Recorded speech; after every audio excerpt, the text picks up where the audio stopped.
Loose motions साल में कभी ना कभी बच्चों को होता है और पेरेंट्स इसे हल्के में लेते हैं, जबकि WHO की ये खतरनाक बीमारियों की श्रेणी में आता है।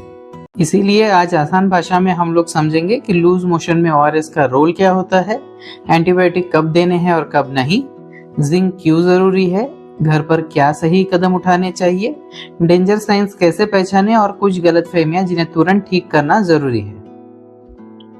नवजात से 5 साल के बच्चों में लूज मोशंस बहुत कॉमन है, लेकिन पेरेंट्स जिस चीज से सबसे ज्यादा सावधान रहना चाहिए वो इन्फेक्शन नहीं है, वो डिहाइड्रेशन है, क्योंकि बॉडी से पानी और नमक यानी सॉल्ट्स की कमी हो जाती है, बच्चों को वो कमजोर बनाती है और खतरा बढ़ाती है। ज्यादातर लूज मोशंस वायरल होते हैं और 2 से 3 दिन में खुद सेटल होने लगते हैं, लेकिन याद रखें लूज मोशन में खाना बंद नहीं करना है, इससे वीकनेस बढ़ती है। रेगुलर लेकिन हल्का कम मसाले वाला खाना देते रहे। लूज मोशन शुरू होते ही सबसे इम्पोर्टेंट होता है ORS का शुरू करना। इसे तुरंत शुरू करें, धीरे धीरे चम्मच से बार बार दे, यही डिहाइड्रेशन को रोकता है। और ORS sipper, straw, plastic bottle से बिल्कुल ना दे, इससे इन्फेक्शन का रिस्क और डिहाइड्रेशन बढ़ सकता है।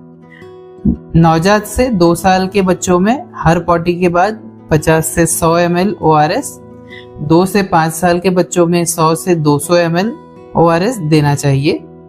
दूध पीते हुए बच्चे जो नवजात से 6 महीने तक की उम्र के हैं, उनको ब्रेस्ट फीडिंग यानी माँ का दूध बंद नहीं करना है। डायरिया में ब्रेस्ट फीडिंग को और भी जरूरी और बढ़ाना है। एक बड़ी गलती जो आजकल सारे पेरेंट्स करते हैं, रेडीमेड लिक्विड ORS जूस देना। ये अवॉइड करें, इनका शुगर प्रोपोर्शन गलत होता है, डिहाइड्रेशन बढ़ सकता है।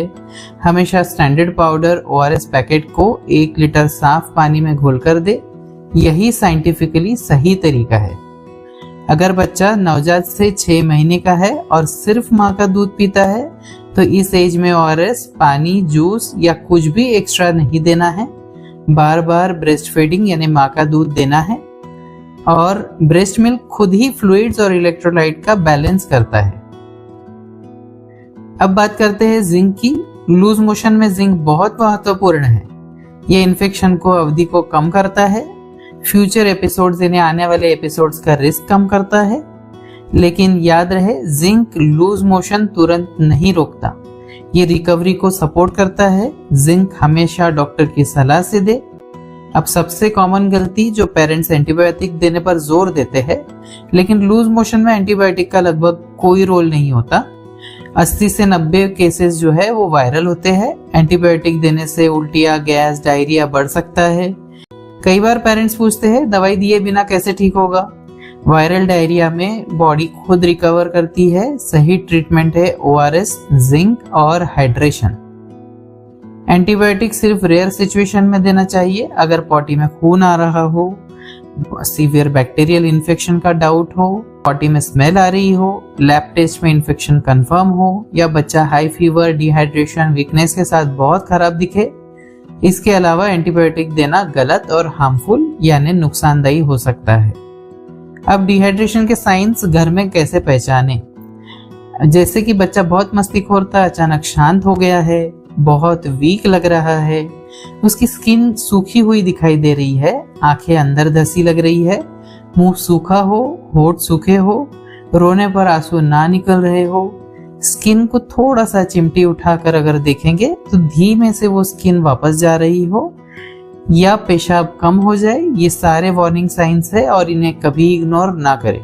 घरेलू उपाय की बात करें तो 1 साल के ऊपर बच्चों को बनाना यानी पका हुआ केला, दही, चावल, मूंग दाल का पानी, चावल का पानी, नारियल का पानी देना बहुत मददगार है। और एक जो मिथक है, दही नुकसान करता है, ये गलत है। दही में अच्छे बैक्टीरिया होते हैं जो गट की इम्यूनिटी को इम्प्रूव करते हैं और रिकवरी तेज करते हैं। कई पेरेंट्स ORS की जगह fruit juice, cold drinks, package sugary drinks, glucose का पानी देने लगते हैं। ये डायरिया बढ़ाते हैं और इन्हें पूरी तरह अवॉइड करना चाहिए। Chips, fries, burger, spicy food जो बच्चे कई बार जिद करते हैं, इन्हें भी अवॉइड करना चाहिए क्योंकि लूज मोशन में एसिडिटी भी बच्चे की बढ़ी हुई होती है। एक और कंफ्यूजन टीथिंग के टाइम लूज मोशन होते हैं क्या? टीथिंग में हल्का सॉफ्ट स्टूल होता है, लेकिन सीवियर लूज मोशन टीथिंग से नहीं होते, इन्फेक्शन से होता है। अब आखिरी और सबसे इंपॉर्टेंट बात, लूज मोशन में 3 पिलर्स है, ORS, जिंक और बच्चे के हाइड्रेशन पे लगातार नजर। नवजात से 6 महीने में ब्रेस्ट फीडिंग ही सबसे बड़ी दवा है, और अगर बच्चा बहुत सुस्त लगे, आंखें धसी हो, पेशाब कम हो, पॉटी खून आए, ये इमरजेंसी के साइंस है। डिले बिल्कुल ना करे, तुरंत अस्पताल आए। अर्ली ट्रीटमेंट कॉम्प्लिकेशंस से बचाता है। Thank you.